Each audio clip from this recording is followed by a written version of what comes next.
The boy didn't beg. He didn't lower his eyes. He didn't even look nervous. Standing in the middle of the crowded international airport, wearing worn-out sneakers with holes near the toes and a faded backpack hanging from one shoulder, he looked directly at one of the richest men in the country and calmly said that he would translate a single letter for $500. The millionaire burst into laughter so loudly that nearby travelers turned to look. Security guards smiled, assuming the child was trying another clever trick to earn money. But less than 5 minutes later, the laughter disappeared.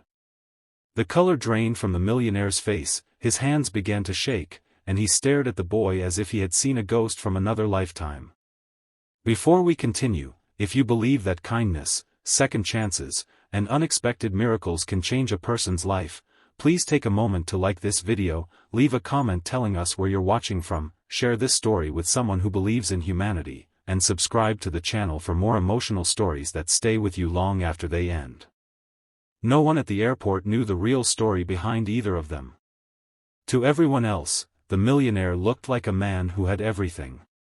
His name was Adrian Cole, the founder of a global technology company worth billions of dollars. Newspapers called him a genius. Television hosts praised his discipline. Business magazines admired his courage. Yet behind every smiling photograph was a man carrying a burden heavier than any fortune could erase. 22 years earlier, Adrian had lost the love of his life during a humanitarian mission overseas.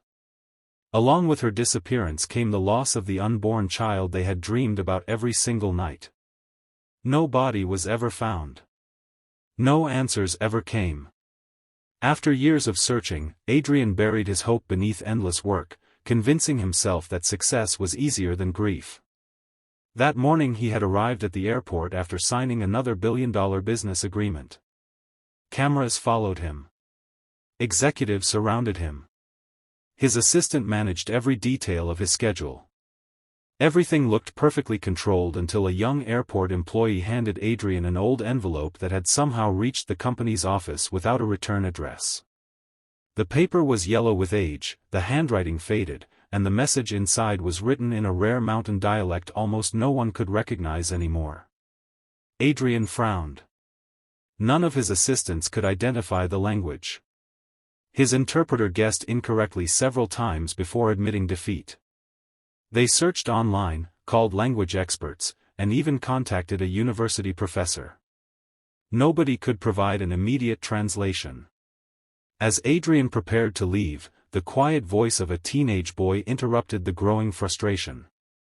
The boy introduced himself only by saying that he knew the language because his grandmother had raised him speaking it every day.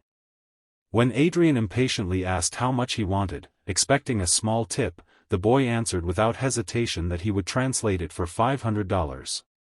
The number sounded ridiculous. Adrian laughed because he believed no poor child would dare ask such an amount unless he was trying to fool someone. Around them, people whispered and smiled. Some shook their heads. Others expected security to escort the boy away. Yet the teenager remained completely calm. He didn't argue or defend himself.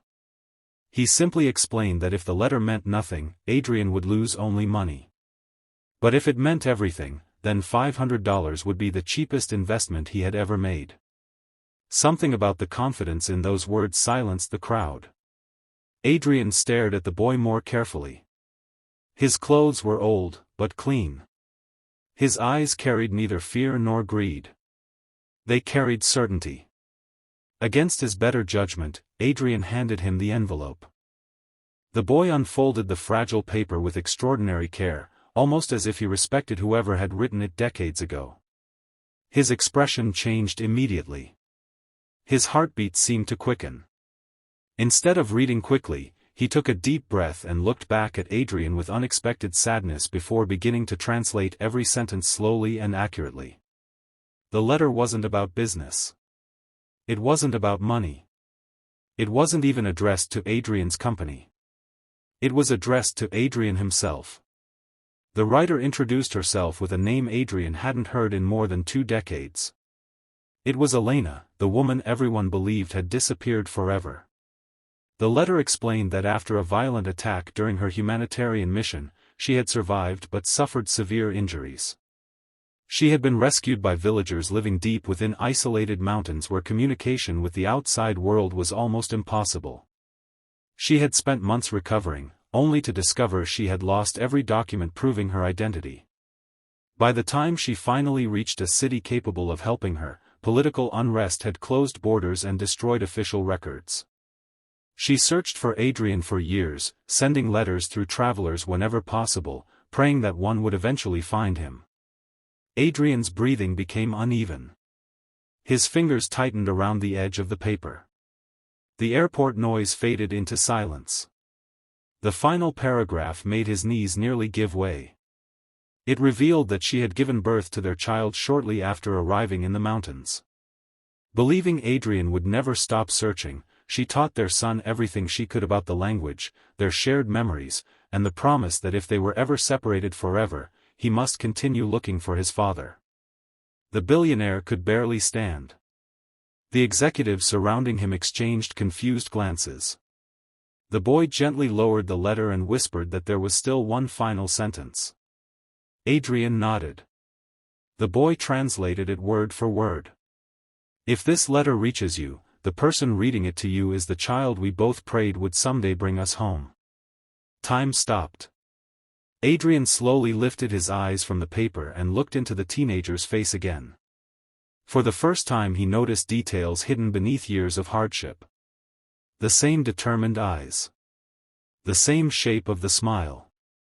Even the small scar above the eyebrow matched one Adrian had inherited from his own father. Memories he had buried beneath decades of work suddenly returned with painful clarity.